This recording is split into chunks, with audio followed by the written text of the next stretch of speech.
All right, here we are in Adobe Illustrator. I'm going to show you how to offset your stroke into the inside of some text or a shape or whatever. It works with anything, really.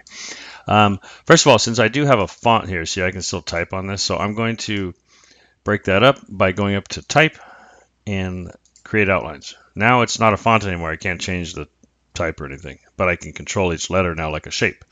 And then next step is Object and Ungroup, because it does leave them grouped. So now I can manipulate each letter.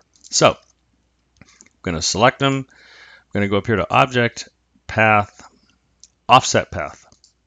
Now I've got mine set to a -10 already. That's exactly what that is right here. It went down 10 pixels. If it was a positive, I just shoot that. I'm going to toggle this off, on and off. Now it made it 10 pixels bigger.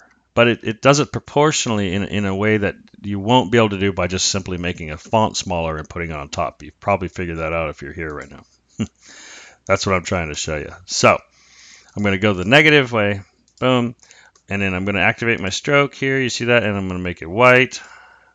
Now, and I will pull my stroke up. If you don't know where that is, just go to Window and Stroke. And also there's little options there. Just way more fun stuff there with corners and everything. And I'm going to bump that up just so we can see it. So now you see that I have all of these individual letters. What you've essentially done is you've made smaller versions of the letters, but in a weird way, not just by making the font smaller. So there it is. And you can just, I would probably suggest grouping that, and then you can just click and go. You change the font, change the stroke color, weight, whatever you need. But that's the gist of it. Probably what you were looking to solve. So hopefully that helped. If it did, hit like, leave me a comment. Thanks.